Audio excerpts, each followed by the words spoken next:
Bonjour et bienvenue au sommet et maintenant, transformation et opportunité du nouveau monde. Alors aujourd'hui, j'ai l'immense plaisir de recevoir le rayonnant, le lumineux, le un peu fou mais c'est tellement bon, Michel Poulard. Mais pourquoi un peu fou? Pourquoi le un peu, hein? Moi, je l'assume, je suis fou, mais je l'assume. Voilà. Alors Michel Bonjour nous fait le Émilie, coup. merci de m'accueillir dans. Écoute, merci de me faire participer à ce merveilleux sommet. Bravo et merci pour cette belle initiative. Écoute, merci à toi d'être là. Ça me fait mais vraiment super plaisir. Alors, il faut savoir que justement, donc si vous suivez un petit peu Michel ou beaucoup, vous savez qu'il a une émission depuis plus de 30 jours. C'est l'émission anti-morosité, il nous en parlera. Et donc, voilà, c'est amusant parce il a toujours de l'énergie, c'est complètement extraordinaire. Donc, je vais présenter Michel un peu plus dans les détails parce que sinon, je vais déjà rentrer dans ce qu'il fait, ce qu'on partage, etc. Et avec tout ça, pour ceux d'entre vous, Écoute, par tu sais hasard, les quoi? quelques qui ne le connaîtraient pas, Vas-y, je reviens. Je te laisse parler, je reviens. écoute, c'est toi, tu fais 10 000 choses, qu'est-ce que tu veux? Oui, Forcément, je suis obligée, et donc pendant 5 minutes, va te faire un petit café, et c'est juste voilà. d'être là. J'ai fini voilà, ta bio et ta présentation, mais voilà, il y a Alors, beaucoup de choses à dire. les amis, restez là, je reviens. Voilà, ciao. Donc, Michel est un professionnel de l'optimisme, est optimiste professionnel. Il nous parlera de tout ça tout à l'heure. Tu es invité régulièrement dans les médias, Canal+, Europe 1, Sud Radio, Vivacité. Tu es influenceur sur le net. Alors, il a quand même plus de 150 000 fans sur Facebook. Et donc, le fait de me dire qu'il y a 150 000 personnes qui cherchent des infos, qui suivent l'optimisme, moi, ça me fait, mais quand j'ai appris ça, j'étais mais trop contente, trop, vraiment, pour le monde, pour plein d'espoir. Donc, voilà. Près de 10 000 abonnés sur YouTube, plus de 5 000 sur LinkedIn, j'ai vu aussi. Et donc, ta notoriété d'optimiste est internationale puisque tu fais de nombreuses conférences. Je crois que tu as plus de 500 conférences à ton actif, sans compter forcément les vidéos des super présents, les Facebook Live. Donc, Michel est toujours en train de faire tout un chose. Il est là comme ça, on filme le matin, le week-end le matin, il a mis 1h30 et il est là, prêt à attaquer. Donc, encore une fois, Michel, mille merci d'être là. Et si tu pouvais nous dire pourquoi tu as accepté de participer à ce sommet, ça nous me ferait très plaisir. Écoute, tu viens de le dire parce que je suis fou et que j'adore les projets fous et que, écoute, ce que nos auditeurs ne savent pas, c'est que toi, tu es aussi folle. Ça se voit pas là comme ça. Hein. Elle est toute belle, toute gentille. Ah ben oui, ben écoute, hey, c'est à mon tour maintenant. C'est qu'Émilie, derrière son aspect très sérieux, très poupée, mais c'est un compliment, c'est pas péjoratif. C'est également, elle aussi, une boule d'énergie. Et Émilie est venue avec moi très tôt dans l'idée, hein, si je peux le dire. Très tôt, tu m'as contacté, tu as partagé l'idée, voilà ce que j'aimerais faire. Et immédiatement, j'ai trouvé ça absolument excellent parce que on a besoin d'initiatives de ce genre, surtout en temps de confinement, où on a besoin de voir et d'entendre autre chose que ce que les mainstream médias nous proposent. Laissons-les leur parler d'actualité et de tout ce qui est anxiogène.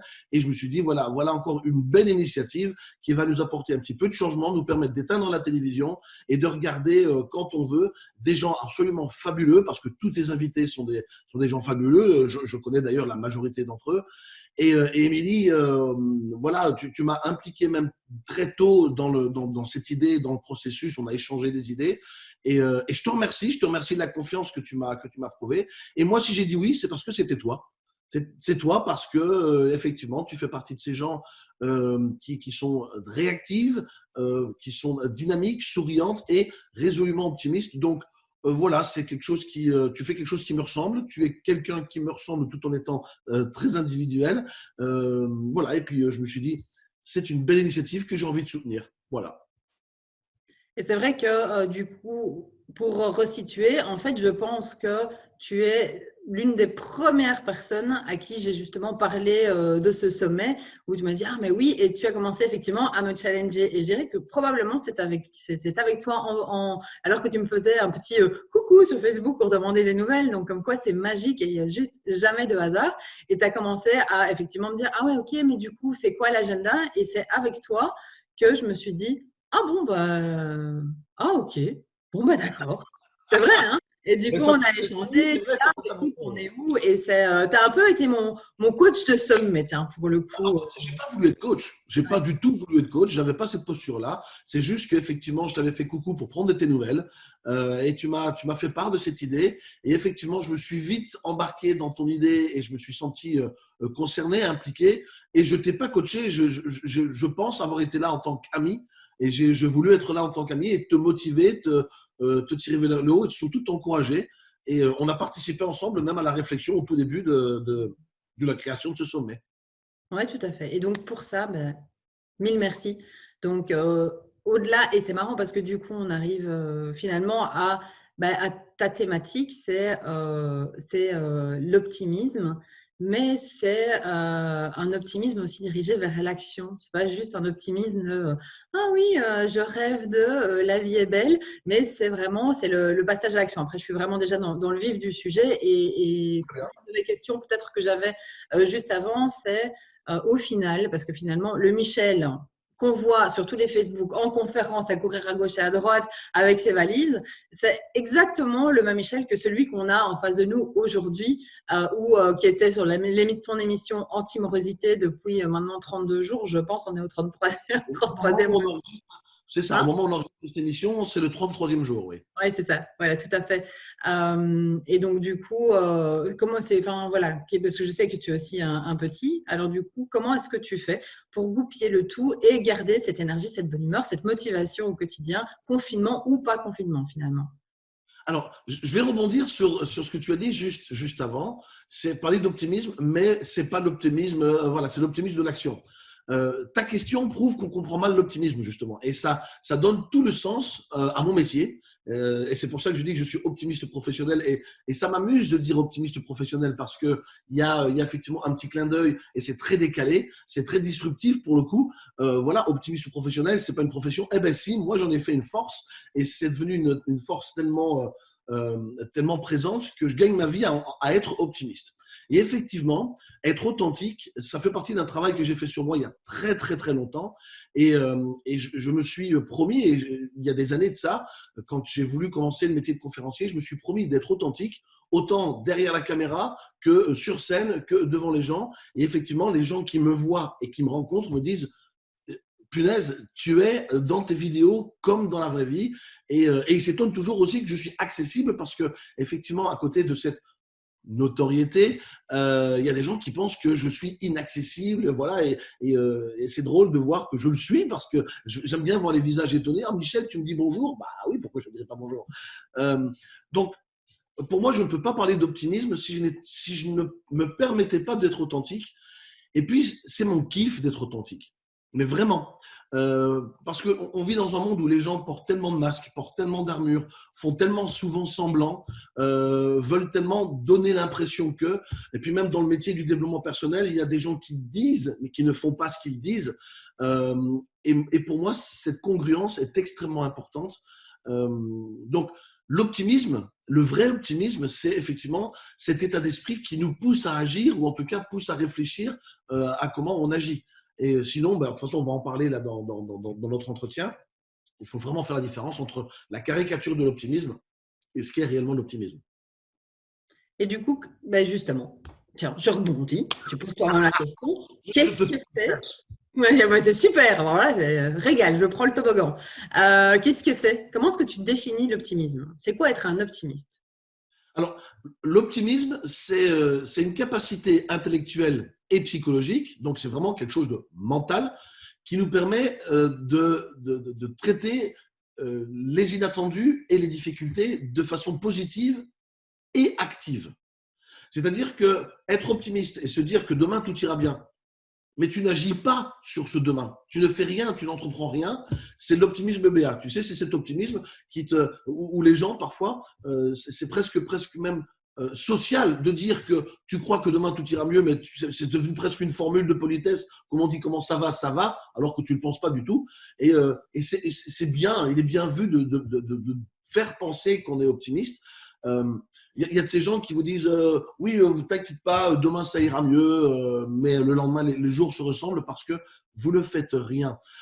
L'optimisme, ce n'est pas juste être doux rêveur. L'optimisme, c'est imaginer, se projeter et agir. Ou l'optimisme, ce n'est pas seulement face aux difficultés, parce que beaucoup de gens pensent que l'optimisme, c'est une capacité à réagir ou à agir face aux difficultés. Mais non, l'optimisme, c'est aussi de la proactivité. C'est même quand tout va bien. L'optimisme est en permanence en train de transformer les choses. Il utilise son environnement comme des leviers du succès, de la réussite. Il aide les autres. En fait, l'optimisme, c'est aussi un comportement. Les gens optimistes sont des gens enthousiastes, sont des gens émerveillés, sont des gens qui font preuve de gratitude. Donc, c'est pas seulement quand c'est difficile. Et voilà, là, la caricature, c'est penser que l'optimiste, c'est toujours face aux difficultés, c'est de se dire que demain tout ira bien parce que les optimistes peuvent aussi râler. Moi, je suis un grand râleur en fait, hein, vraiment, je suis un grand râleur. Hein. Quand il y a un truc qui foire, je râle et je râle bien. Sauf que un vrai optimiste ne va pas râler longtemps et va juste se poser, on se dit, ok, voilà ce qui m'arrive. Ok, qu'est-ce que je peux faire? Qu'est-ce qui est en mon pouvoir? Eh ben, c'est déjà ma propre vision, c'est mon propre champ d'action, c'est ce que moi je peux faire. Il pleut, ben, je ne peux rien changer à la pluie. D'accord? Donc, qu'est-ce que je vais faire? Eh ben, je vais prendre un parapluie et je sors. Ça, c'est l'action. Donc, un optimiste ne pense pas que s'il sort et qu'il pleut, il n'aura pas d'eau sur sa tête. C'est ça que tu me dis. Hein. Alors ça, c'est l'optimisme béat. C'est effectivement ces optimistes qui sont un petit peu des doux rêveurs, qui pensent que… Ben voilà, mais c'est des gens qui planent en fait. Et c'est même dangereux parce qu'ils planent et c'est du grand n'importe quoi. Effectivement, il pleut, je vais sortir. Oh, je vais me faufiler entre les gouttes, je ne serai pas mouillé. Désolé, mais tu seras mouillé comme tout le monde. Et si on est rapide et qu'on s'entraîne, non, il y aura peut-être moins de gouttes, non? C'est pas… Oui, alors en début de pluie, quand tu commences à avoir 3-4 gouttes, peut-être. Si tu cours vite. Peut-être, mais dès qu'il pleut, déjà moi je suis trop gros, j'ai trop de surface, donc c'est pas possible. Est-ce qu'on est optimiste? Parce que du coup, c'est un peu, est-ce que comme Obélix, on entend dedans quand on est petit, ou est-ce que ça se développe, ça s'entretient? Est-ce que voilà, je n'en dis pas plus parce que je pense avoir mon avis sur, je pense savoir, mais donc je te laisse parce que c'est vrai que du coup on dit oh mais moi je suis pas optimiste, je suis pas positive. Ok, mais écoute. Oui, oh mais moi je suis né comme ça donc j'y peux rien. Et ça pour moi c'est la pire des fatalités. Et ça c'est probablement l'une des spécificités des optimistes, c'est qu'ils n'acceptent pas la fatalité. Effectivement pendant très très longtemps dans l'histoire de l'humanité, on a cru que l'optimisme est de naissance comme beaucoup de compétences, comme beaucoup de talents. Nous naîtrions avec une capacité à être optimiste. Mais est-ce vérifié ou pas? Ça, pendant longtemps, on ne le sait pas. Et puis, il y a eu la méthode Coué qui nous a appris qu'on peut se former, en tout cas, à la pensée positive. Donc, il y a eu beaucoup de théories, beaucoup de rumeurs, beaucoup de choses qui ont été dites sur l'optimisme et le comportement positif. En revanche, ce qui est intéressant, c'est qu'aujourd'hui, je peux te répondre avec certitude que c'est un petit peu des deux, mon capitaine. C'est-à-dire que, d'ailleurs là, j'ai un livre et c'est ma Bible. Ce livre-là, c'est vraiment ma Bible de l'optimisme. Et quand je dis Bible, la preuve, c'est qu'il y a vraiment plein de notes. C'est vraiment un livre de travail. Ce livre-là, Tous programmés pour l'optimisme, est écrit par Tali Sharot, qui est professeure à l'Université de New York et qui est spécialiste en neurosciences. Et elle fait donc de la psychologie cognitive et comportementale. Aujourd'hui, on sait, grâce à la génétique, et donc c'est scientifique, c'est pour ça que le titre s'appelle « Tous programmés pour l'optimisme ». J'aurais aimé l'écrire, sauf que là, c'est écrit par une vraie scientifique qui a impliqué des neurologues, comment ça s'appelle ceux qui étudient l'ADN, flûte, j'ai un trou de mémoire. Les gens qui étudient l'ADN. Ah, crotte. Bon, bref, peu importe. Généticien, hein. Pardon, les généticiens. Voilà, c'est ça. Merci, les généticiens. J'ai gagné quelque chose parce que j'ai buzzé, non? Oui, t'as gagné une fraise tagada. Tiens. Ah, cool! Ah, cool! Voilà, ça fait du bien. Ah, ça me fait plaisir, Un merci. petit peu de douceur. Alors, pour revenir à cette étude, à ces études, parce qu'aujourd'hui, il y a plusieurs études scientifiques qui étudient le comportement, hein, et même quand elles sont un peu contradictoires, elles reviennent tous un peu à la même chose. Mais pour répondre à ta question, est-ce que l'on est NAIT optimiste ou on est EST? Eh bien, la réponse est absolument fabuleuse. C'est que nous sommes tous dotés du gène 5-HTT. Le gène 5-HTT, tous les êtres humains en sont dotés. Donc, nous naissons tous avec cette capacité à être optimistes et même mieux parce que c'est le même gène que le gène du bonheur. On est tous avec ce génome qui nous permet d'être heureux. Ce génome 5-HTT, c'est une excellente nouvelle. Donc, c'est-à-dire que nous naissons tous avec potentiellement la possibilité à voir le monde sous un meilleur angle. Sauf que voilà, à chaque bonne nouvelle, il y a aussi parfois des mauvaises nouvelles. C'est que la moins bonne nouvelle, c'est même pas une mauvaise nouvelle, la moins bonne nouvelle, c'est que ce génome, comme tous les gènes, il y a des gènes plus longs que d'autres. Et ce génome 5-HTT, il existe en version courte et en version longue. Donc, plus ce génome 5-HTT est long, plus nous aurons une propension, une facilité à développer l'optimisme et à être naturellement heureux dans la vie. Et s'il est court, eh bien, il va falloir faire plus d'efforts. Voilà, c'est un petit peu comme toutes nos capacités. Il y a des gens qui semblent aller derrière un piano sans avoir pris de leçon de piano et ils peuvent déjà y jouer, ou alors ils vont suivre des leçons de solfège et ils ont plus facile à apprendre que toi. Ça, c'est une question effectivement génétique. Mais ensuite, grâce aux exercices, et ça, c'est également aussi ce que les sciences démontrent, c'est que c'est quelque chose qui se cultive ou qui se perd. Donc, ton environnement dans lequel tu as grandi, l'environnement dans lequel tu te trouves, ton état d'esprit a aussi un impact sur comment toi tu vas te comporter. Et comme j'ai dit tout à l'heure que l'optimisme est un comportement, si effectivement tu es dans un environnement où tu as grandi dans un environnement absolument pessimiste, forcément, toi, dans ton éducation, tu vas plutôt l'être. Néanmoins, ce n'est pas une fatalité parce que ça peut se transformer. Et dans mon émission, derrière moi, j'ai eu quelqu'un qui a été fondamentalement très pessimiste toute sa vie et il est devenu optimiste parce qu'il a changé sa façon de voir et qu'il a compris que le pessimisme lui causait plus de soucis que l'inverse, que l'optimisme. Donc, la réponse est nous naissons avec cette capacité à être optimiste, mais en même temps, ça se développe et ça s'entretient, comme ça peut se perdre. Oui, parce qu'à côté de ça, tu as quand même aussi. Enfin, moi, il y a deux questions qui me viennent. Donc, tu dis effectivement, on a grandi dans un milieu, donc on sait que forcément l'environnement a un impact important, comme les croyances, comme toute une série de choses. Maintenant, est-ce que d'une part, avec des exercices en conscience, à partir du moment où tu fais un choix, est-ce qu'il n'y a pas moyen, effectivement, comme des routines, comme de la discipline, quelque chose que finalement, c'est souvent ça, c'est tes pensées créent ta réalité. Donc, si tu arrives à changer, à te discipliner en disant, mais moi, j'ai envie de ressembler à ça, est-ce qu'il n'y a pas moyen? Deuxième question ou point qui me vient en tête, c'est de dire, parfois, l'optimisme, c'est ce qui reste quand tu as tellement morflé J'entends plus rien. ça ne peut être que ça. C'est une réponse comme la vie, ça ne peut pas être ça. C'est pas possible. La vie elle-même, elle est optimiste. Le fait déjà que nous nous reproduisons, que nous fassions des enfants, prouve que l'être humain est optimiste. Il faut être optimiste pour faire des enfants. Il faut être optimiste pour mettre des enfants au monde dans un monde qu'on ne connaît pas. Donc, il y a des comportements optimistes sans qu'on ne le sache. Et effectivement, parfois, c'est la seule chose qui nous reste.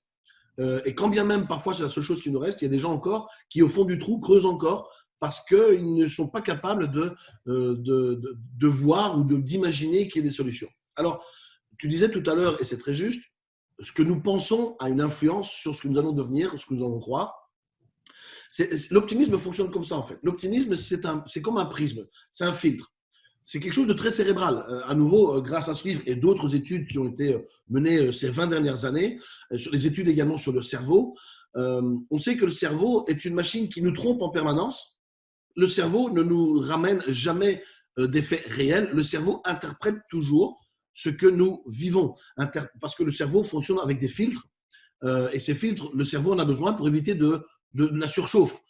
on sait que euh, au travers de nos cinq sens, au travers de nos émotions, le cerveau capte des milliers d'informations à la seconde. Alors, je ne vais pas venir avec des chiffres, parce qu'il y a des chiffres qui disent 10 000, 20 000, 100 000, peu importe les chiffres. Ce qui compte, c'est que le cerveau capte à la seconde des milliers d'informations. Et pour éviter justement de devenir fou, le cerveau va faire un tri entre ce qui est important pour toi et ce qui ne l'est pas. C'est ce qu'on appelle parfois le conscient, le subconscient, etc. Et dans ces informations, ton attitude est un filtre. C'est-à-dire que le cerveau va, comme un filtre Instagram, tu as la photo, mais ton cerveau qui sera ou pessimiste ou optimiste va mettre un filtre ou plutôt un autre. Et c'est ça en fait. On dit parfois que c'est voir la vie en rose, mais c'est ça le filtre. Le filtre, c'est que tu veux aller chercher l'information qui te convient le mieux et qui va te permettre de trouver des solutions. Et parmi ces filtres, c'est que les optimistes ont plutôt cette capacité à toujours aller chercher les avantages et les bénéfices de ce qui lui arrive. Tu vois, c'est autant le pessimiste va dire merde, et quelle galère, c'est pas possible, je le savais, et il va s'apitoyer sur son tort. L'optimiste va peut-être râler au début, parce que c'est jamais agréable d'avoir une tuile. Hein. Voilà, comme je disais tout à l'heure, bon, ça m'arrive de râler aussi. Mais ensuite, très vite, il se dit ok, voilà ce qui m'arrive. Prenons le confinement. On ne l'a pas choisi, ça nous tombe dessus. Et l'optimiste, qu'est-ce qu'il va faire? Pendant 3 jours, il va râler. Merde, punaise, je vais perdre du chiffre d'affaires, ce qui est vrai, parce que les optimistes, c'est ça aussi, hein, on oppose souvent l'optimisme au réalisme. D'ailleurs, le réalisme n'existe pas. La réalité existe, mais le réalisme n'existe pas. J'en parlerai tout à l'heure, juste après. Mais les optimistes vont utiliser ça comme levier pour transformer ce qui leur arrive. Et moi, je le dis en conférence, c'est arriver à transformer des pépins en pépites. Donc, l'optimiste est en permanence en recherche de transformation, d'imagination, de création, d'innovation. Tu ne peux pas être innovant dans le pessimisme. Et si tu l'es, mais dans la souffrance, et c'est vraiment très, très difficile. Alors, pour rebondir sur cette réalité, en France et en Belgique, je l'entends souvent dire, hein, on oppose les optimistes aux réalistes. Et les réalistes sont en fait les pessimistes. C'est ce qu'on dit, en fait, ceux qui disent les réalistes, quand on les écoute, ils parlent de pessimistes, en fait. Il faut savoir que ce qui nous entoure, c'est la réalité. Mais comme le cerveau est en permanence en train de traiter les informations comme nous sommes, comme nous pensons, nous transformons cette réalité avec un regard que nous pensons être notre réalisme. Et c'est un regard, c'est une interprétation, au même titre que si tu vois un accident, tu es témoin d'un accident de la route, il va y avoir 15 témoins, il y aura 15 témoignages différents parce qu'il y aura 15 angles différents. Est-ce que ça veut dire que tous les 15 n'ont pas vu la même chose? Si, mais sur des angles différents. Et être réaliste, j'invite d'ailleurs à tous ceux qui nous regardent là en ce moment à être réaliste 24 heures sur 24, d'aller voir un client en étant réaliste, de faire un entretien d'embauche en étant réaliste. Eh bien, vous allez vite vous isoler du monde parce que c'est insupportable. Nous avons tous besoin d'interpréter le monde et nous le voyons plutôt sur le prisme de l'optimisme ou du pessimisme. Voilà ce qui est pour le réalisme. Un optimiste est aussi réaliste qu'un pessimiste. Est-ce que entre pessimiste et entre pessimiste et optimiste, il y a en t'entendant parler, il y a un truc qui me vient. Est-ce que l'optimiste est à la remise en question ce que le pessimiste est au jugement? Je ne vais pas dire jugement, parce que je pense que les optimistes jugent aussi, on juge tous, c'est humain. On est tous dans le jugement, voilà, au même titre que ceux qui nous regardent sont dans le jugement, voilà, on me juge, voilà, ma tenue, voilà, on peut dire, ah, c'est quoi cette cochonnerie là? C'est propre, hein, c'est juste un gant propre. Ça, c'est pour le décor de mon émission. On est tous dans le jugement. Je vais plutôt parler d'interprétation. Ouais, je vais peut-être juste recadrer ce que je voulais dire, c'était que pour moi, les optimistes, dans ce que tu disais, ont cette capacité de confiner, on se roule par terre, c'est fait, et puis on se remet en question, qu'est-ce que j'en fais? Tu vois, moi, ma situation. Que là, dans l'exemple que tu donnais, pour moi, les pessimistes, dans l'exemple que tu donnais, c'était plus, c'est le confinement, du coup, on juge, on condamne, on balise. Tu vois, j'ai l'impression que On juge, on condamne, on balise, et on va surtout aussi chercher à comprendre, c'est la faute à qui? Les pessimistes vont plutôt chercher, c'est la faute à qui? C'est la faute au gouvernement, c'est la faute aux autres. Ah, regarde ces gens qui sortent, ils ne respectent pas le confinement. Et ils vont se concentrer sur tout ce qui va alimenter tout ce qui est toxique, anxiogène et négatif, et vont leur faire dire, tu vois, monde de merde, on est vraiment dans un monde de merde. Ah, regarde, ces Français, c'est vraiment des veaux, ils ne sont même pas capables, tiens, il y a encore quelqu'un qui marche là-dedans, c'est du grand n'importe quoi. Et le pessimiste va se concentrer sur autre chose. Le pessimiste va dire, OK, quels sont les atouts que je peux avoir de ça, de ce confinement, L'optimiste. la même situation. Et quand il va voir quelqu'un dans la rue, il ne va pas dire que ce sont tous les Français, il va dire que la plupart des Français ou des Belges sont confinés. La plupart des gens sont confinés. C'est juste une petite minorité. Donc, il va relativiser. Ça aussi, c'est une spécificité des optimistes, c'est qu'ils ont plutôt une tendance à relativiser, par exemple. Oui, c'est ça. Donc, relativiser, se poser questions, s'interroger, voir comment ceux qui arrivent, ils peuvent en faire quelque chose. Enfin, en quoi c'est une opportunité.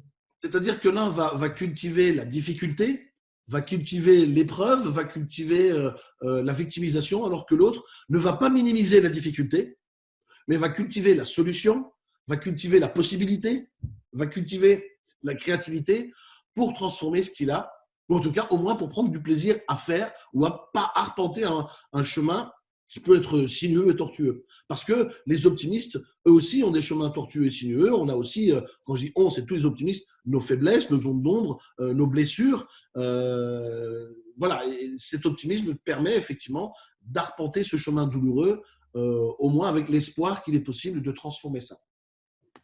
Tiens, une question. Et toi, comment est-ce que tu en es venu à… enfin, de un, est-ce que tu es tombé dedans quand tu étais petit? C'est-à-dire, est-ce que toi, tu as un gène long H5TT, c'est ça? J'espère que j'ai retenu. 5 HTT, 5 5 HTT. HTT. Ah, c'était pas dans l'ordre, mais voilà, je suis pas complètement à côté. Et comment est-ce que toi, tu as fait le choix de cette carrière, en fait, non seulement d'être conférencier, mais de cette thématique de l'optimisme? Comment est-ce que, parce que c'est quand même des thématiques, pour être dans la thématique de la joie, c'est une thématique, enfin, ouais, écoute, c'est super sympa, ouais, c'est génial ce que tu fais, mais en fait, il me faut des clients, du chiffre d'affaires, et donc voilà, donc c'est bien de travailler dans la joie, mais voilà, il y a d'autres choses. Et donc l'optimisme, c'est un peu, et en plus ton public, ce sont les grandes entreprises. Donc je suis curieuse d'en savoir un petit peu plus sur ton parcours. Alors on sait, je l'ai dit en début en début d'interview, on sait que tu es fou, donc forcément ça a dû t'aider sur ton parcours pour passer des portes en disant non, non, non, mais j'y crois dur comme fer, et l'optimisme, je vais le porter haut et fort comme valeur principale, comme moyen de développement en entreprise. Ce qui fait que j'arrive à donner autant de conférences en entreprise, hein, parce que moi, mes conférences, c'est très rare que je le fasse pour le grand public. Je pense que je fais 2 ou 3 conférences par an pour le grand public et j'en fais une centaine pour les entreprises, en tout cas sur ces dernières années.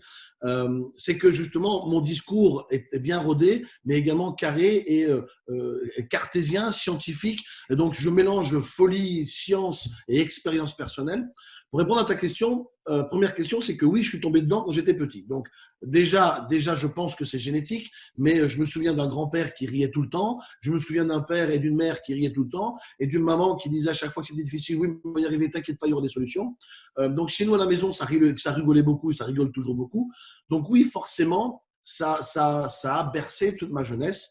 Mais outre cette jeunesse, je pense que j'ai moi-même naturellement cette capacité à être optimiste. Je l'ai toujours été. J'ai toujours été le petit leader dans les classes. J'étais souvent élu le président de la classe. Quand j'ai fait du scoutisme, j'ai été élu chef scout. Enfin, voilà, il y a cette dynamique qui fait qu'on t'élu toujours comme étant le dirigeant naturel. Tu commences à t'y habituer. Quand je suis rentré dans le monde de l'entreprise, j'ai fait 20 ans de commerce international. Pareil, je suis très vite devenu cadre. Et effectivement, j'étais le fou de service. Mais le food service, autant on me pointait du doigt pour le food service qui lundi matin venait avec la pêche. Allez les gars, on y va, c'est génial, c'est lundi. Oh là là, punaise, c'est lundi. Mais laisse-nous déjà nous prendre nos 6 cafés, s'il te plaît, c'est lundi. Moi, j'étais déjà à fond, hein, 8h30, hop, hop, on y va, on prend le téléphone. Et voilà, j'étais le food service. Donc, j'ai l'habitude qu'on dise ça. Et puis, le jour où j'ai voulu changer de carrière parce que, voilà, comme beaucoup de gens, j'avais l'impression d'avoir fait le tour, je m'ennuyais et j'avais besoin de nouveaux projets. Quand j'ai mis à plat ce que je voulais faire, j'ai mis à plat ce que je voulais faire et que j'ai découvert le monde du développement personnel, j'ai cherché mes propres atouts et qu'est-ce que je veux faire. J'ai fait 15 ans de théâtre, j'ai fait beaucoup de théâtre, j'ai toujours été dynamique, j'ai toujours été entraînant, j'ai toujours été celui qui tirait les autres vers le haut et j'ai toujours été profondément optimiste. Et alors, quand j'ai posé ça sur la table, je me suis dit, et si j'inventais un métier autour de tout ça? Voilà, j'en ai fait un atout. Donc, avant de pouvoir parler d'optimisme, j'ai dû apprendre à modéliser l'optimisme.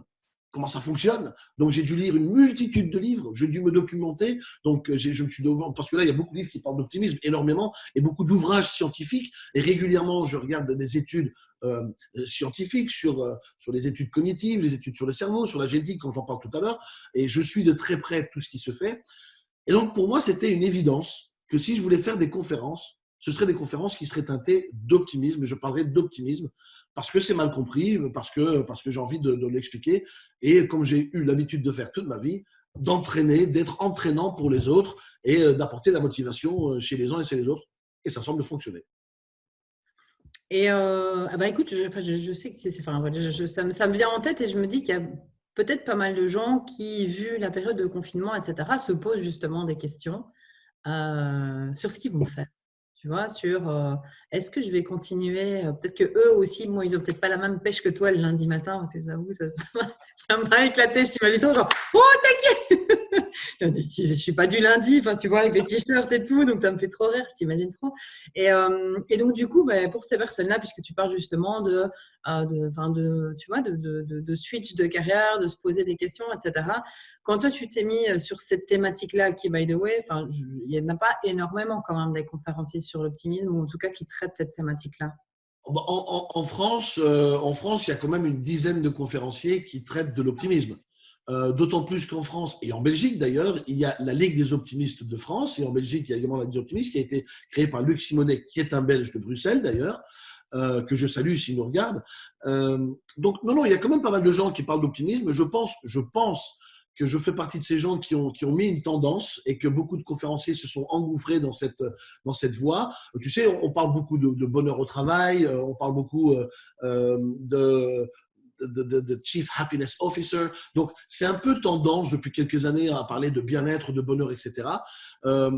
Je suis le seul à dire que je suis optimiste professionnel et je suis heureux de dire que je suis le seul à dire optimiste professionnel. Mais il y a pas mal de gens qui parlent d'optimisme. Et puis, l'avantage, c'est que chacun en parle à sa façon, avec son regard, ses propres expériences, son propre recul. C'est pas problématique du tout. Mais j'ai ce bonheur, je pense, d'être l'un des conférenciers les plus demandés, avec entre autres Philippe Gabillier. Philippe Gabillier, d'ailleurs, qui a écrit plusieurs ouvrages, qui est lui-même professeur en psychologie positive et qui est aussi mon mentor à la base quand j'étais débutant. Donc, l'optimisme est, et j'ai envie de dire, heureusement, un peu tendance, parce que les gens se rendent compte qu'il faut peut-être changer de comportement. Alors, si les gens se posent des questions, qu'est-ce que je vais faire après, comment je serai après, il faut très vite comprendre que c'est très bien de se poser des questions, mais à un moment donné, il faut se poser des questions auxquelles on peut effectivement trouver des réponses. Il y a énormément d'inconnus dans notre quotidien. Les inconnus, c'est on ne sait pas comment ça va reprendre. On ne sait pas si mon entreprise va être la même. On ne sait pas si on va pouvoir reprendre comme on a toujours travaillé. Parce que il est faux de penser qu'on va reprendre notre activité professionnelle comme on la reprend après un séjour en vacances. Ce n'est pas des vacances qu'on a vécues là. C'est quelque chose de traumatisant. Et je pense qu'on va se rendre compte que notre travail ne ressemble plus du tout à ce qu'il était il y a un mois ou à la fin, il y a 2 mois. Donc, il y a énormément d'inconnus. Je pense qu'il ne faut pas se concentrer sur le comment ou le pourquoi, mais il faut se concentrer sur qu'est-ce que je décide maintenant d'adopter comme attitude. Est-ce que je vais être suffisamment flexible pour m'adapter à ce nouveau monde? D'ailleurs, c'est le titre de ton sommet. Dans le titre, il y a le nouveau monde. Le monde ne sera plus le même. Alors, bien entendu, il y a des choses qui reviendront à la normale. Mais ce qu'il faut, c'est vraiment travailler plutôt sur son état d'esprit, son attitude. C'est non, je n'ai pas les réponses à tout. Je ne sais pas comment je vais reprendre mon activité professionnelle moi-même. Je ne le sais pas. J'espère que ça va reprendre très très vite, sauf que je sais que moi, l'année 2020 est profondément et définitivement sinistrée. Maintenant, c'est comment je vais agir, quel va être mon état d'esprit. Est-ce que je suis capable de m'adapter ou de faire preuve justement de cette flexibilité qui me permettra de m'adapter au monde qui est en train de changer en ce moment. Ça, ce sont les bonnes questions. Voilà. Les mauvaises questions, c'est quand exactement on va pouvoir reprendre. On ne sait pas. On ne sait pas. On ne sait pas. Donc, tu peux te poser 15 fois la question. En Belgique, c'est votre gouvernement. En France, c'est le président de la République qui décide. Voilà, c'est même pas de mon ressort. Donc, il faut, à un moment donné, se mettre d'accord sur une chose. C'est quelles sont les choses sur lesquelles j'ai une influence et j'ai moi-même pouvoir. Et c'est là-dessus que tu dois te poser des questions. Et quelles sont les choses sur lesquelles je n'ai aucune influence ou aucun pouvoir? Si Tu te poses des questions sur des choses sur lesquelles tu n'as aucun pouvoir, aucune influence. Oublie, passe à autre chose. Tu gagneras du temps et de l'énergie. Et les optimistes vont plutôt se concentrer sur ce que tu peux toi-même gérer dans ton cercle de pouvoir.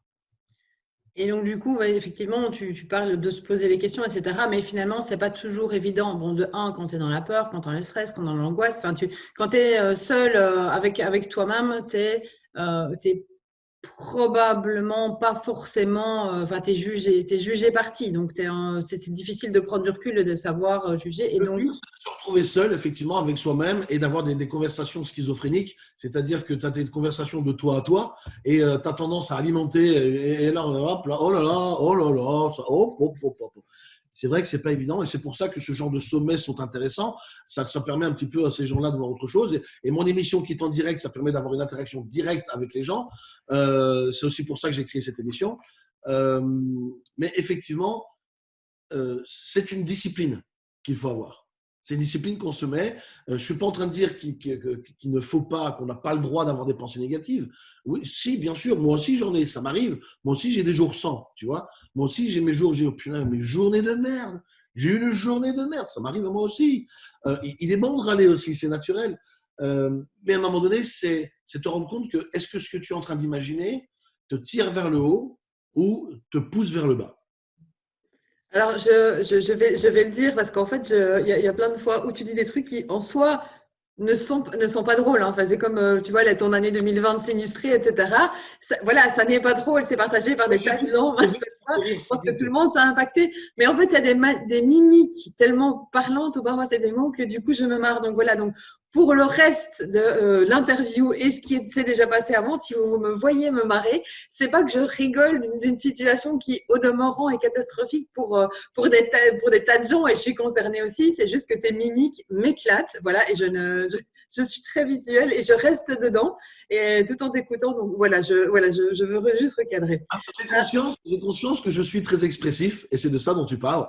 Mais effectivement, ma réaction, je ne m'en souviens pas parce qu'elle était spontanée, mais je l'imagine très bien parce que je sais avec quelle intention je l'ai dite. Moi, je l'ai dite avec acceptation, c'est-à-dire que je l'ai accepté. Voilà, c'est une année sinistrée, je l'ai accepté. Et je pense que c'est important aussi pour tous ceux qui nous regardent. Il y a des gens maintenant, au bout d'un mois, qui sont toujours dans cette phase de sidération. C'est-à-dire que, moi je le dis tous les jours dans mon émission, je pense qu'on est arrivé à un point où on vit un burn-out sociétal. La société est en burn-out. Et comme un burn-out, eh bien, tout s'arrête. Et on n'a pas de mainmise sur ce qui se passe. Et quand on a un burn-out, il y a toujours ces phases. Et la première phase, c'est la sidération. C'est la sidération, qu'est-ce qui se passe? On se pose plein de questions. Et après la sidération, il y a l'observation. On observe, ok, on pose, qu'est-ce qui se passe? Je regarde ce qui se passe autour de moi. Et il y a des gens, au bout de 30 jours, qui sont encore dans la sidération. Donc, ils sont incapables d'imaginer, ou enfin, en tout cas, ils prennent du retard par rapport à ce process dans lequel ils vont avoir beaucoup de difficultés à réinsérer le monde de demain. Parce qu'après l'observation, vient la décision. On prend des décisions. Comment je fais? Qu'est-ce que je vais dire? Voilà. Et puis, à un moment donné, on apprend à se réorganiser. Eh bien, ces gens-là n'organisent pas leur journée. Ils vivent encore au jour le jour, les pauvres. Vraiment. Et je redis, c'est vraiment tes mimiques. Mais t'as pas à t'excuser. Hein. Et ce que j'aime vraiment bien d'ailleurs dans ton émission, et ce qui m'a beaucoup touchée, c'est que donc tu commences non seulement par donner tous des numéros voilà, d'appel, si vous avez un souci, si vous êtes quelqu'un, si vous êtes maltraité à la maison, etc. Donc vraiment des numéros où tu cadres. Et puis les gens viennent déposer comment ils se sentent. D'ailleurs, tu poses la question à combien sur 10 vous êtes et les gens déposent ah, j'ai mal au dos, journée de merde, etc. Et donc, je trouve ça super chouette juste de pouvoir le déposer. Alors, ça ne devient pas une thérapie de groupe, hein, mais l'idée, c'est vraiment de pouvoir déposer. Presque, en fait. Mon objectif n'est pas de faire une thérapie de groupe, mais des réactions que je reçois en message après, c'est que ça leur fait du bien. C'est que justement, créer une ouverture, une fenêtre d'ouverture où les gens peuvent s'exprimer alors qu'on est seul. Et c'était ça aussi l'idée de mon émission. Et c'est aussi pour ça que je la fais en direct. C'est pour avoir une interaction immédiate avec les gens, pas seulement avec les gens avec qui je suis dans mon émission, mais tous ceux qui nous regardent. Et donc, effectivement, dans le chat apparaît à l'écran. Et pour moi, c'est important de les faire parler. Et ça leur crée, ça leur donne effectivement ce petit moment où on va enfin pouvoir parler avec d'autres. Et tu parles justement de solitude. C'était l'une de mes questions, c'est que je sais qu'il y a des ligues d'optimistes un petit peu partout. Est-ce que du coup, vous êtes venu au constat que l'optimisme, c'est plus facile quand c'est partagé ou que ou qu'il y a des groupes, je sais pas, le fait d'être entre optimistes, c'est-à-dire avoir l'espèce d'étiquette je suis optimiste, permet de garder son optimisme. Enfin, en fait, l'idée, c'était, j'avais vraiment entendu parler de ça. Je me dis, mais tiens, en quoi est-ce que ça consiste? C'est quoi l'histoire? Pourquoi ça a été créé? Et puis, qu'est-ce que c'est des ligues, des ligues d'optimistes? Donc, si tu pouvais m'expliquer.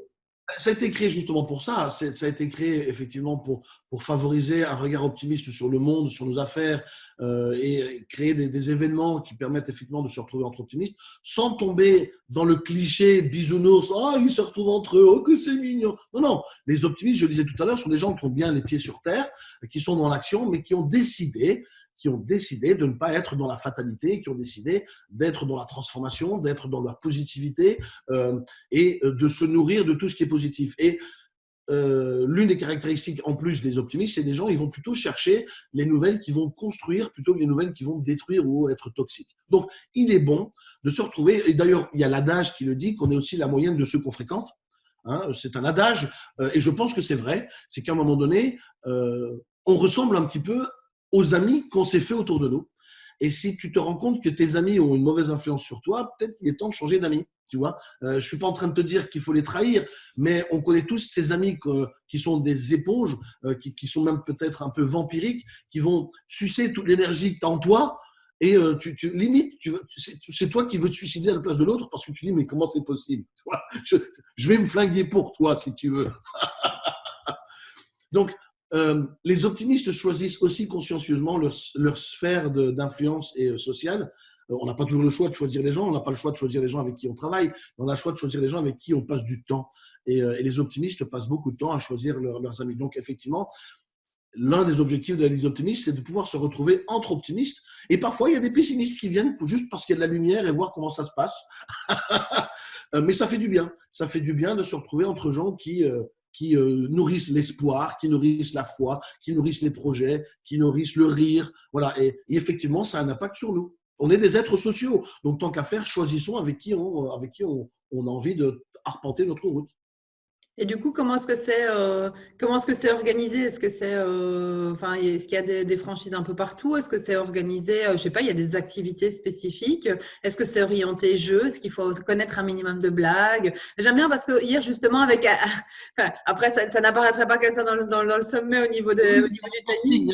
Et dans le casting, il faut que tu racontes 5 blagues, mais bien racontées. Si c'est des blagues pourries, tu peux pas. Non, voilà. Mais la question derrière la question. C'est ça la question derrière la question, faut-il faire du théâtre? Moi, je suis très fan d'impro, tu vois, lancer les savates, tu vois. Il y a un certain nombre de choses à savoir. Et donc, comme j'avais hier dans les interviews, mais en fait, j'ai vu Yannick sur la gentillesse et il proposait de créer avec l'histoire du centième singe, etc.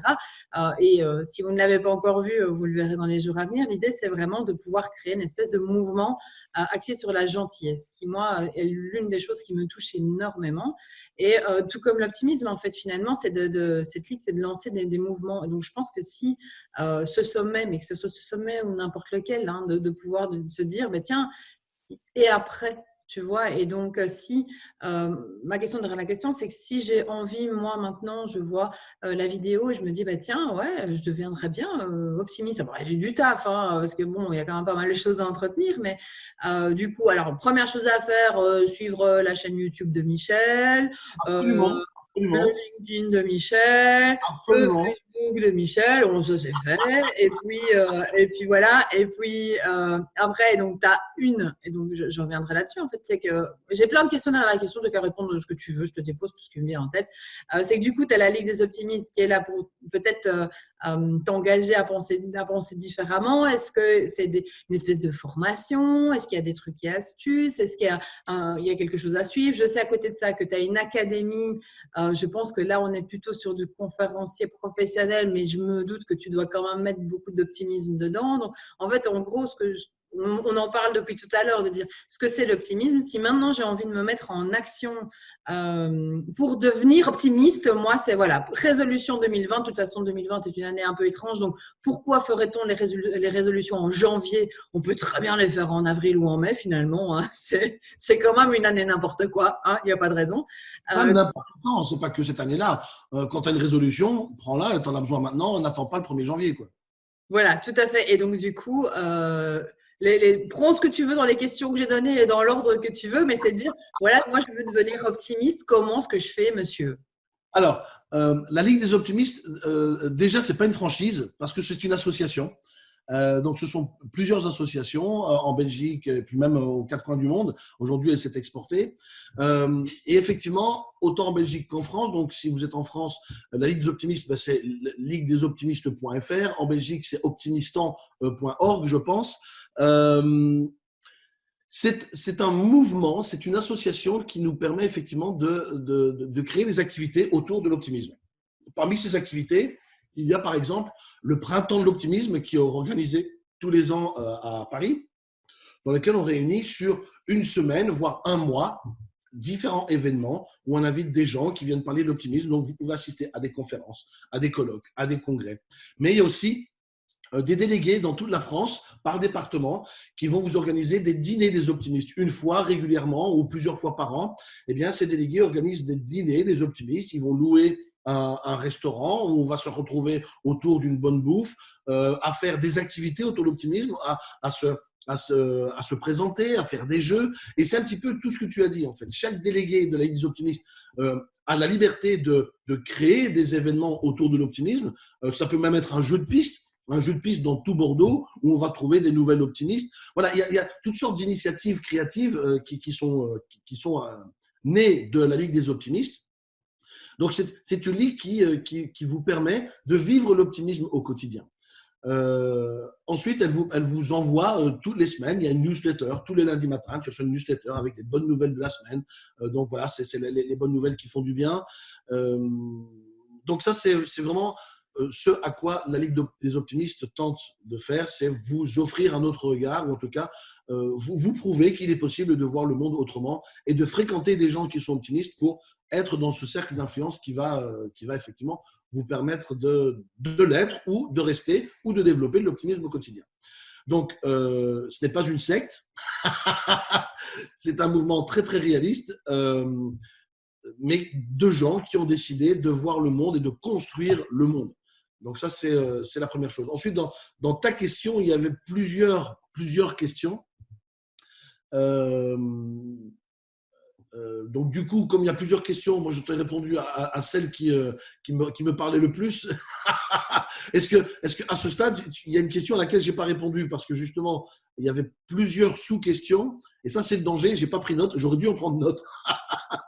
Oui, il y avait la question en gros, comment faire. Donc, tu dis, là, il y a des mouvements qui existent. Je sais que toi, de ton côté, tu partages pas mal de choses. Je sais que tu as une communauté de gens que tu accompagnes. Hein. Tu m'as dit qu'il y avait une académie et il n'y a rien à faire. Enfin, là, et en fait, si tu veux, toutes les questions sont reliées autour de…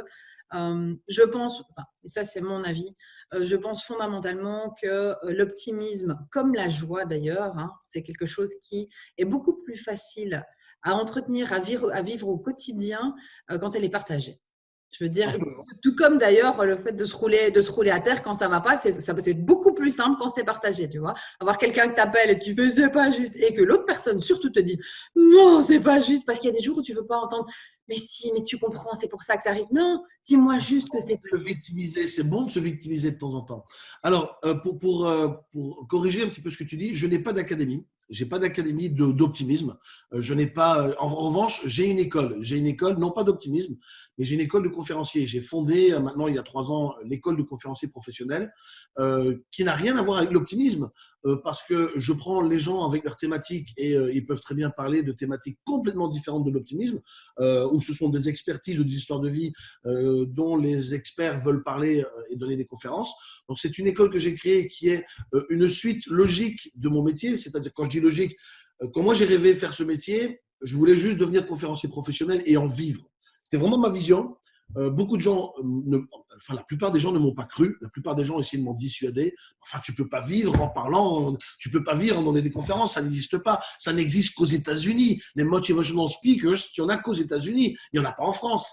Et en fait, personne n'a cru en moi. Mais quand je dis personne, allez, j'exagère. Il n'y a que ma maman qui a cru en moi, tu vois. C'est déjà pas mal. Il n'y a que ma maman qui a cru en moi. C'est déjà ça. Mais bon, parfois, ça ne suffit pas. Et donc, moi, mon rêve, c'était, je voulais devenir comme ces conférenciers inspirants américains. Je voulais en vivre, en faire une, et pas seulement donner ici et là. Voilà, moi, je voulais pas faire de coaching, je voulais pas faire de formation. Je suis passé par ces phases-là, je suis passé par ces cases-là également, mais je voulais profondément faire des conférences et en faire mon activité principale. J'ai réussi. J'ai réussi et tu imagines bien qu'avec une centaine de conférences par an, voilà, je peux parler de réussite. Alors, une centaine de conférences par an, ça veut dire autant de jours de déplacement, parfois la veille, parfois le lendemain. Donc, je suis grosso modo 200 jours par an, je suis en déplacement. C'est génial, j'adore, c'est grisant. Donc, je vis mon rêve. C'est absolument grisant. Et ce qui est intéressant, c'est que quand tu vis un rêve, il se passe des trucs que toi-même, tu n'as pas imaginé quand tu as rêvé. Tu vois, c'est que déjà, ton rêve est plus beau que tu t'en as imaginé. Ça, c'est ce qui est magique quand tu réalises un rêve, c'est qu'il est souvent beaucoup plus beau que ce que tu as imaginé. Mais il y a aussi des choses auxquelles tu ne t'attends pas, qui sont les conséquences de ce rêve. Et ça, tu n'y penses pas. La conséquence de ce rêve, c'est que quand tu as du succès dans un domaine, tu attires les gens qui veulent s'inspirer de toi. Tu attires les gens qui veulent vraiment se faire conseiller par toi, se faire mentorer par toi. Et ça, je ne l'avais jamais imaginé. Je n'avais jamais imaginé que je pouvais conseiller ou voilà, moi, je voulais juste, en petit égoïste, faire mes conférences, je suis heureux. Et je n'ai pas imaginé l'impact que ça allait avoir sur les autres et surtout sur ceux qui veulent faire des conférences. Et au fil des ans, depuis maintenant plusieurs années, beaucoup de gens viennent me trouver en me disant « Écoute, tes conférences, elles sont tellement géniales. » C'est pas moi qui le dis, hein, c'est eux. Hein, c'est pas moi qui le dis. Comment tu fais pour faire des conférences qui déchirent?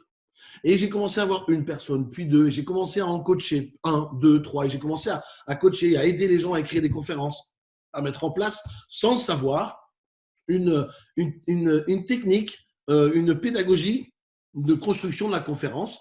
Et j'ai modélisé moi-même ce qu'est une conférence.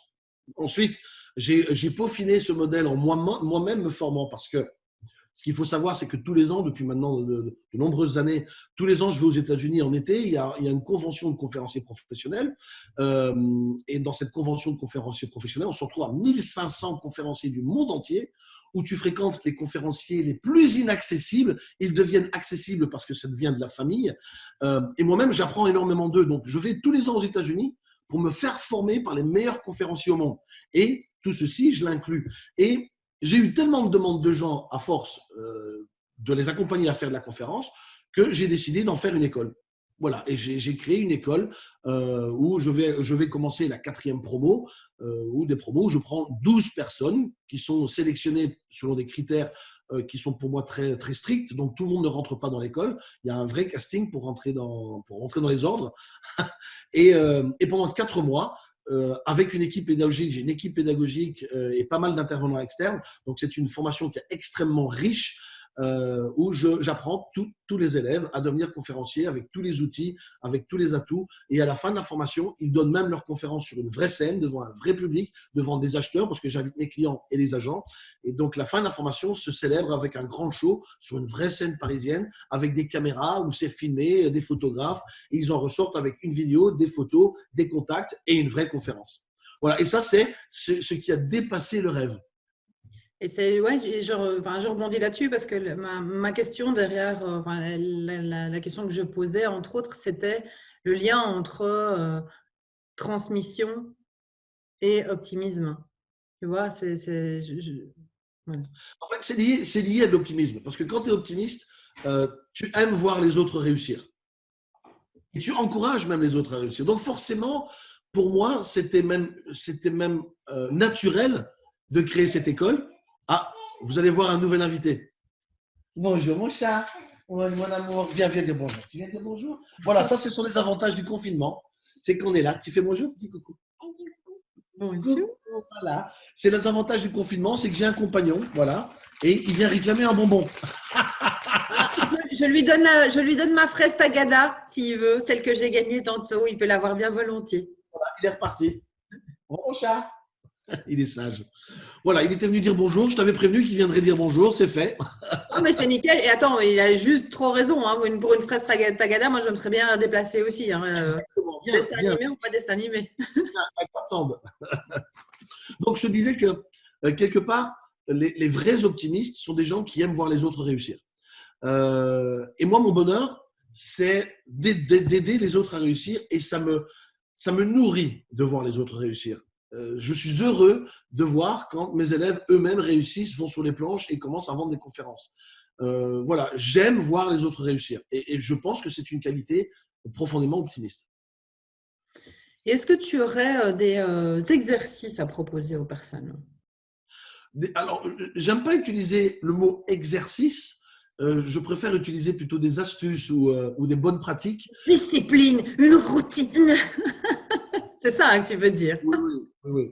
Je pense que la première chose à mettre en place, et je l'ai dit plusieurs fois, et je le redis là maintenant pour officialiser le changement de comportement, c'est quand il vous arrive quelque chose, au lieu de vous apitoyer sur votre sort, ou si vous avez l'habitude de le faire, faites-le, il n'y a pas de problème, ça vous fait du bien, très bien. Victimisez-vous, ah pourquoi moi, je vais mourir, voilà. Mais une fois que c'est fait, très vite, il faut que vous vous posiez et que vous cherchiez maintenant les avantages et les bénéfices de cette situation. Voilà. S'il y avait des avantages dans cette situation, et commencer à faire un inventaire de tous les avantages du confinement, par exemple.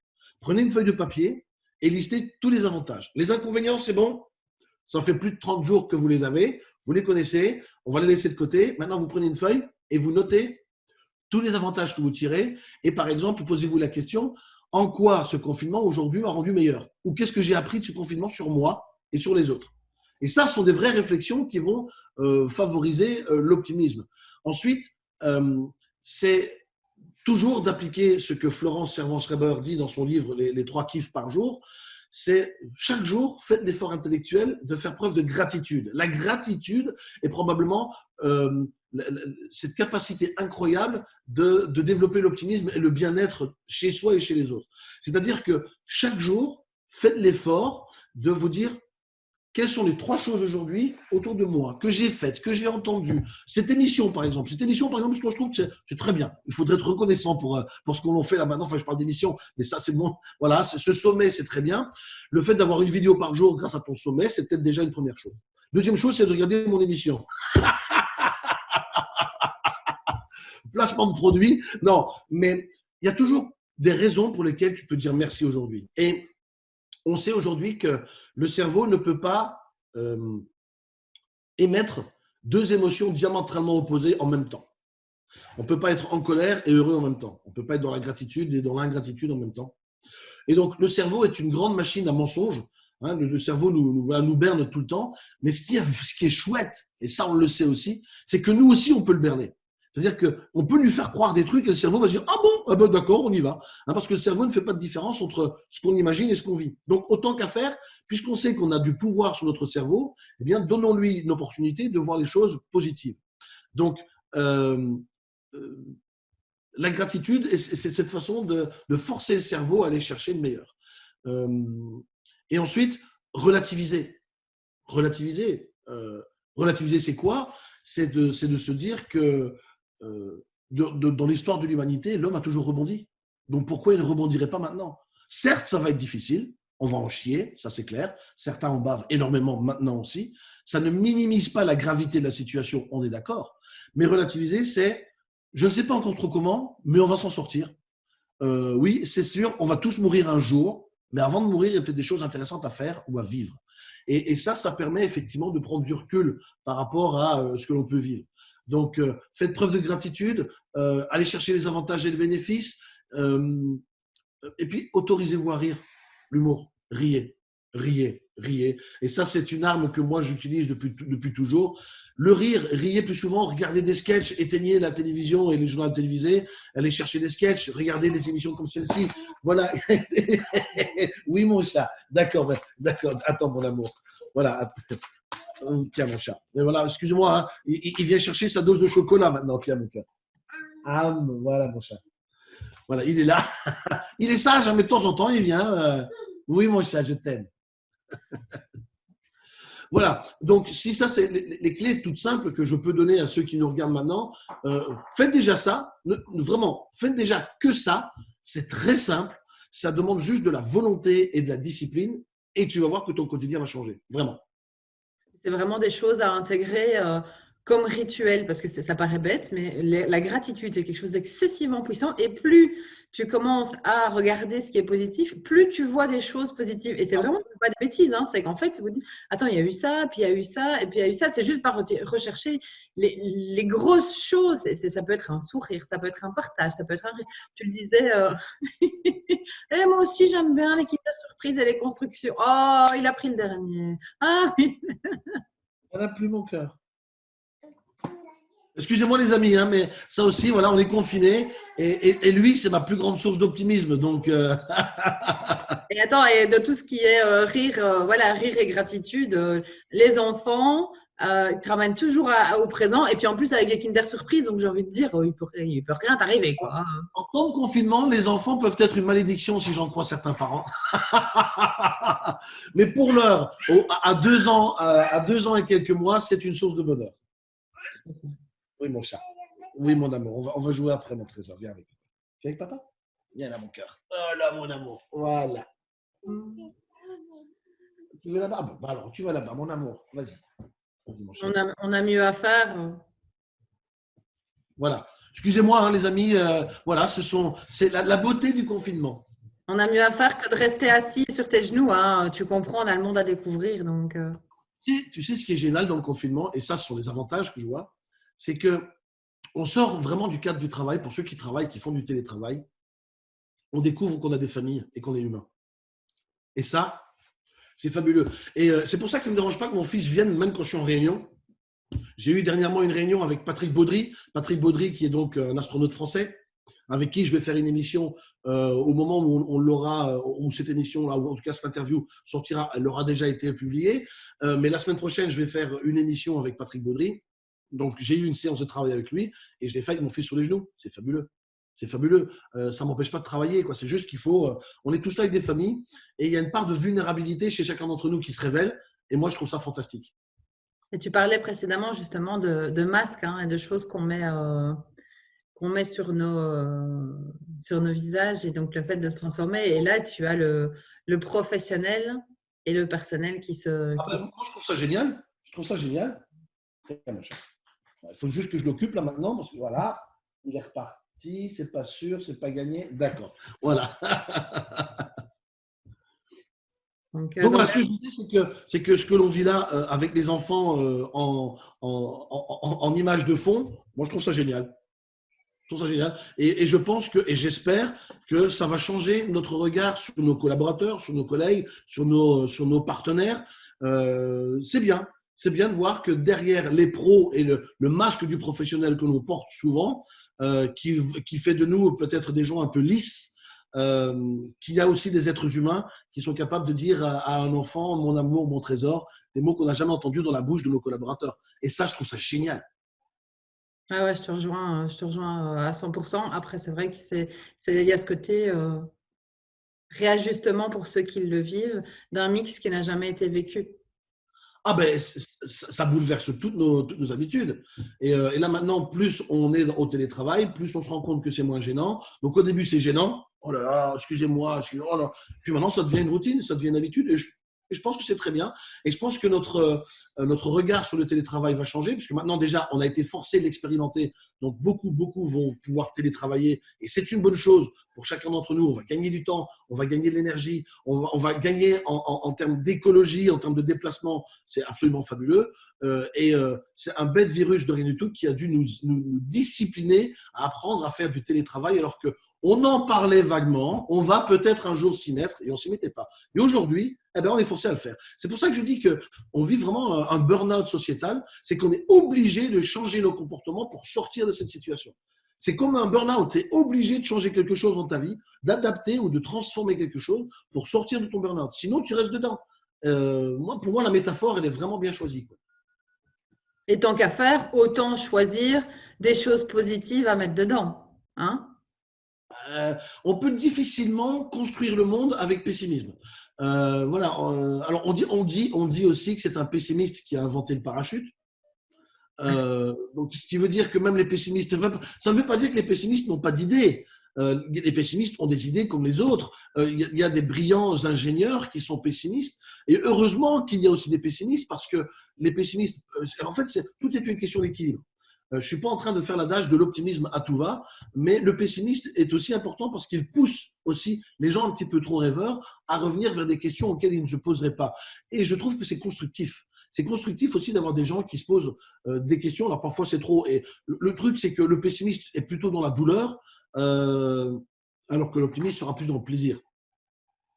Tout à fait. Est-ce que, parce que tu sais bien que c'est toujours pareil, le temps passe vite quand on s'amuse.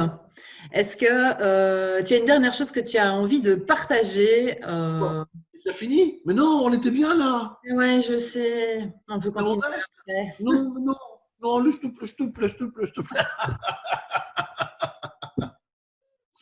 La dernière chose que je veux partager, alors pour rester plus longtemps avec toi, je vais partager un truc qui me permettra de parler encore au moins une demi-heure. Tu m'as pas donné de limite de temps. Connaissez-vous la théorie le théorème du… Tu veux que je fasse court ou tu me donnes encore une heure? Écoute, je te propose pour l'interview ici, tu partages encore deux pépites et puis on papote autant que tu veux, on prend un petit café.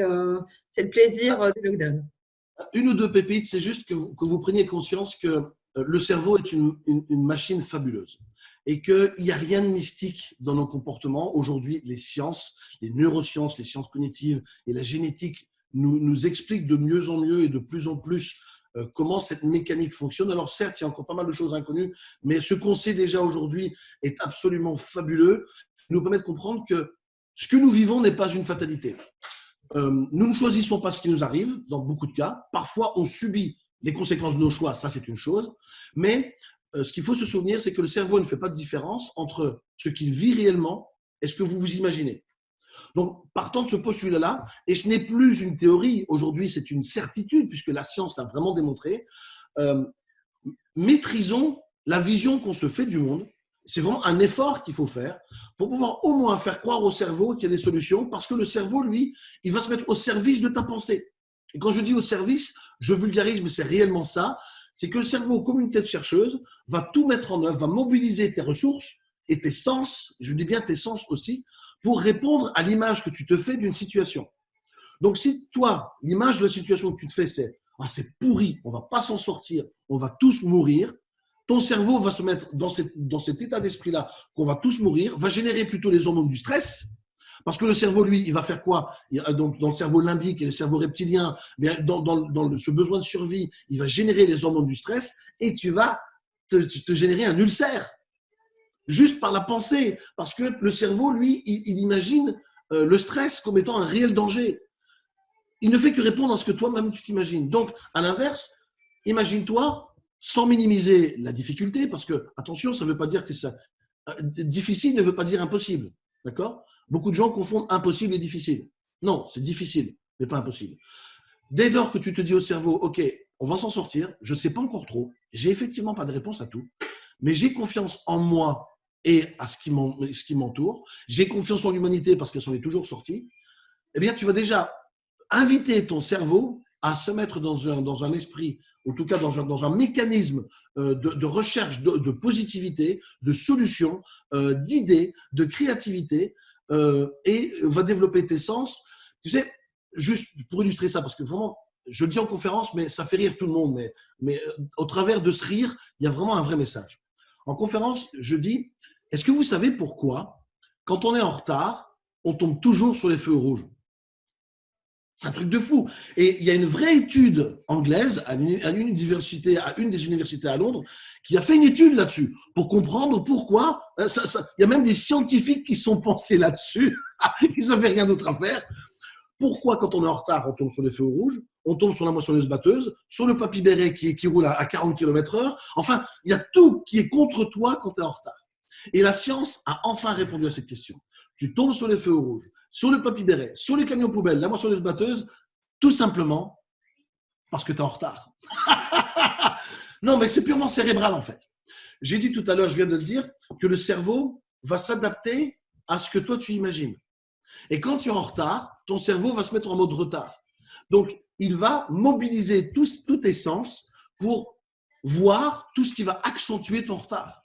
Ah, le feu est au rouge, mince, ça va être en retard. Ah mince, je suis moissonneuse batteuse. Et c'est parce que justement, tu es en retard que tu mobilises les ressources de ton cerveau pour être attentif à tout ce qui va accentuer ton retard. Et c'est valable pour n'importe quoi dans la vie. À l'inverse, et c'est cette étude qui le démontre, tu n'as pas plus de feu rouge que d'habitude, tu n'as pas plus de papy béret que d'habitude, tu n'as pas plus de moissonneuse batteuse que d'habitude. C'est juste que les autres fois, parce que tu t'en fous, le cerveau lâche prise et n'y prête pas attention. Elle est là la différence. Donc, la situation est la même, mais tu as demandé à ton cerveau d'être attentif sur quelque chose.